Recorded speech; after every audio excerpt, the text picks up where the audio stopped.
ओम नमः शिवाय। राधे राधे। आप सभी दोस्तों को मेरा प्यार भरा नमस्कार। इस पोस्ट में जानेंगे मार्च माह के अंतिम प्रदोष व्रत के बारे में। मार्च माह का अंतिम प्रदोष व्रत फागुन माह के शुक्ल पक्ष की त्रयोदशी तिथि को है। उस दिन शुक्रवार है, जिसकी वजह से ये शुक्र प्रदोष व्रत होगा। हर माह में 2 प्रदोष व्रत होते हैं। पहला कृष्ण पक्ष की त्रयोदशी को और दूसरा शुक्ल पक्ष की त्रयोदशी तिथि को होता है। प्रदोष व्रत रखकर शिव जी की पूजा करने से व्यक्ति के सभी दुख और दोष दूर होते हैं। महादेव की कृपा से सारी मनोकामनाएं पूरी होती हैं। आइए ज्योतिषाचार्य जिसे जानते हैं कि मार्च का अंतिम प्रदोष कब है और शिव पूजा का शुभ मुहूर्त क्या है। साथ ही जानेंगे पूजा विधि और महत्व मंत्र। सबसे पहले जानते हैं शुक्र प्रदोष व्रत का महत्व क्या है। धर्मशास्त्रों में बताया गया है, शुक्र प्रदोष व्रत के दिन भगवान शिव की विधिवत उपासना करने से जीवन में कई सकारात्मक बदलाव आते हैं। इस विशेष दिन पर रुद्राभिषेक का विशेष महत्व है। मान्यता है कि प्रदोष व्रत के दिन भगवान शिव को जल अर्पित करने से कई प्रकार के रोग दोष और समस्याएं दूर होती हैं और जीवन में सुख समृद्धि का आगमन होता है। इसके साथ ही इस व्रत का पालन करने से आत्मिक व मानसिक शांति प्राप्त होती है। साथ ही इससे देवों के देव महादेव अपने भक्तों से जल्द प्रसन्न होते हैं। पुराणों में बताया गया है, त्रयोदशी की रात के पहले पहर में जो भी व्यक्ति शिव प्रतिमा के दर्शन करता है, उसके समस्त समस्याओं का हल निकलता है। खास करके शुक्र प्रदोष व्रत के दिन प्रदोष काल में शिवलिंग का पंचामृत से अभिषेक करने पर सुख के साथ हर काम में सफलता मिलती है और घर में बरकत का वास होता है। प्रदोष काल का समय सूर्यास्त के 1.5 घंटे बाद का माना जाता है। इसी कारण इस व्रत को प्रदोष व्रत कहते हैं। ये था इस व्रत का महत्व। और अब जानते हैं मार्च के अंतिम प्रदोष व्रत की तिथि और डेट के बारे में। वैदिक पंचांग के अनुसार फागुन माह के शुक्ल पक्ष की त्रयोदशी तिथि 22 मार्च दिन शुक्रवार को प्रातः 4:44 से शुरू होगी। इस तिथि की समाप्ति 23 मार्च शनिवार को सुबह 7:17 पर होगी। प्रदोष की पूजा मुहूर्त के आधार पर मार्च का अंतिम प्रदोष व्रत 22 मार्च को रखा जाएगा। नोट कर लीजिए, प्रदोष काल में शिव जी की पूजा का शुभ मुहूर्त का समय। इस माह के अंतिम प्रदोष व्रत की पूजा के लिए आपको 2 घंटे से अधिक का समय प्राप्त होगा। 22 मार्च को शुक्र प्रदोष व्रत की पूजा का शुभ मुहूर्त शाम को 6:34 से लेकर के रात के 8:55 तक है। व्रती को इस समय में ही शिव जी की पूजा करनी चाहिए। और आप जानते हैं इस दिन के अन्य शुभ मुहूर्त के बारे में। इस माह के अंतिम प्रदोष वाले दिन का शुभ मुहूर्त या अभिजीत मुहूर्त दोपहर में 12:04 से लेकर के दोपहर के 12:52 तक है। और उस दिन का ब्रह्म मुहूर्त का समय है प्रातः 4:48 से लेकर के सुबह के 5:35 तक।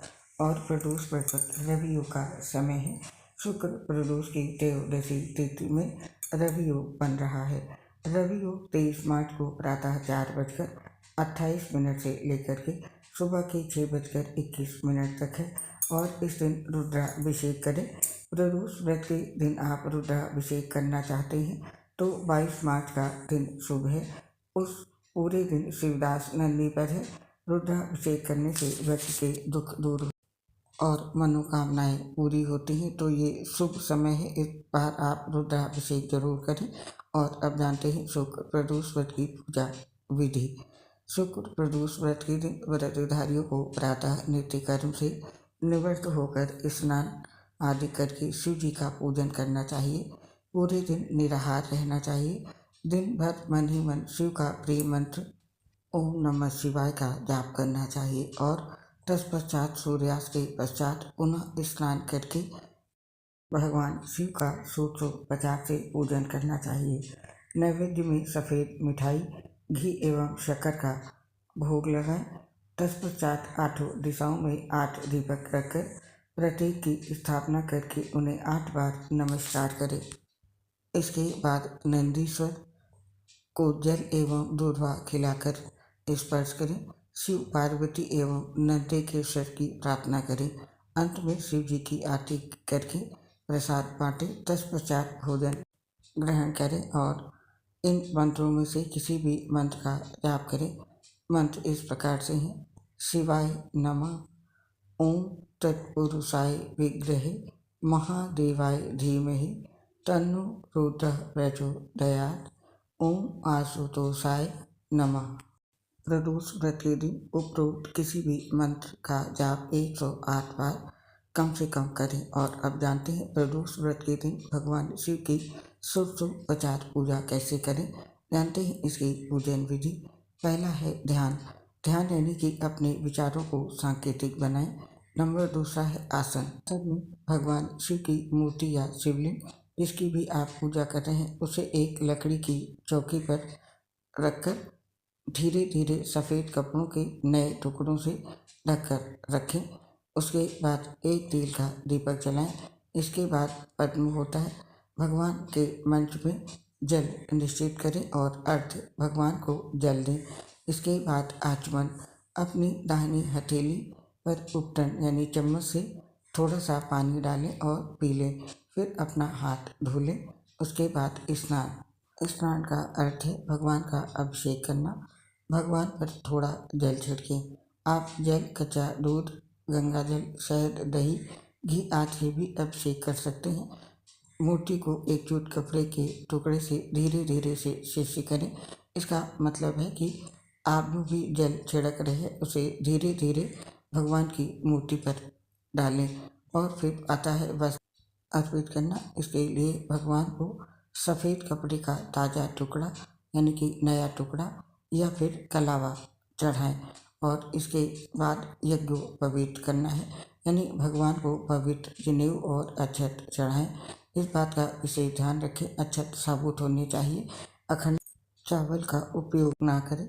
इसके बाद आता है गंध अर्पित करना। इसके लिए चंदन का लेप या प्राकृतिक इत्र जो भी आपके पास है वो भगवान शिव पर अर्पित करें। इसके बाद नंबर आता है पुष्प का। इसके लिए भगवान को धतूरे के फूल और बेलपत्र अर्पित करें। इसके बाद धूप यानी भगवान शिव को अगरबत्ती और धूप दिखाएं। नंबर आता है गहरा। इसका मतलब है भगवान के आगे तेल या घी का दीपक लगाएं। फिर नैवेद्य फल या किसी सात्विक व्यंजन का भोग लगाएं। इसके लिए आप तांबूल भी चढ़ा सकते हैं जिसमें पान, सुपारी, भूसी के साथ एक पूरा नारियल, दक्षिणा, केला और या कुछ अन्य फल शामिल हैं। इन्हें भी आप नैवेद्य में अर्पित कर सकते हैं। इसके बाद प्रदक्षिणा करनी है जिसे परिक्रमा कहते हैं। परिक्रमा करने के लिए खड़े हो जाएं और अपने दाहिनी ओर से घूमें। इसके बाद आरती करनी है। कपूर से आरती करते हुए प्रणाम करें शिव जी को। इसके बाद पुष्पांजलि अर्पित करनी है। पुष्प अर्पित करें और प्रणाम करें। पूजा समाप्त होने के बाद भगवान शिव जी के सामने हाथ जोड़कर पूजा में हुई भूल चूक के लिए क्षमा प्रार्थना अवश्य मांगे। तो ये थी भगवान शिव की षोडशोपचार की पूजन विधि। आप इस तरह से भगवान शिव की पूजा करके उन्हें प्रसन्न कर सकते हैं। और ये मंत्र है शुक्ल प्रदोष व्रत के लिए इन मंत्रों का जाप करें। पहला मंत्र है श्री महेश्वराय नमः। दूसरा मंत्र है श्री सांब सदा शिवाय नमः। और तीसरा मंत्र है श्री रुद्राय नमः। चौथा मंत्र है ओम पार्वती पते नमः। और पांचवा मंत्र है ओम नमो नीलकंठाय नमः। तो दोस्तों ये थी जानकारी मार्च में आने वाले अंतिम प्रदोष व्रत की। और इस पोस्ट को समाप्त करने की आप हमें आज्ञा दीजिए।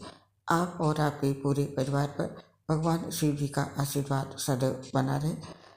इसी कामना के साथ अब इस पोस्ट को समाप्त करते हैं। आपसे शीघ्र मिलेंगे नई पोस्ट के साथ।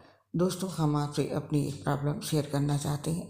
हम लीवर सोसिस सहित गंभीर बीमारी से पीड़ित हैं जिसकी वजह से पोस्ट बनाते समय बहुत दिक्कत होती है, सांस फूलती है तो आवाज़ क्लियर नहीं आ पाती है। इसके लिए हमें क्षमा कर दें और अपना सहयोग हमारे साथ बनाए रखें। उम्मीद करती हूँ दोस्तों आप हमारा साथ और सहयोग जरूर देंगे। इसके लिए आप सभी दोस्तों का हृदय से बहुत बहुत धन्यवाद। जय श्री राधे राधे। हर हर महादेव।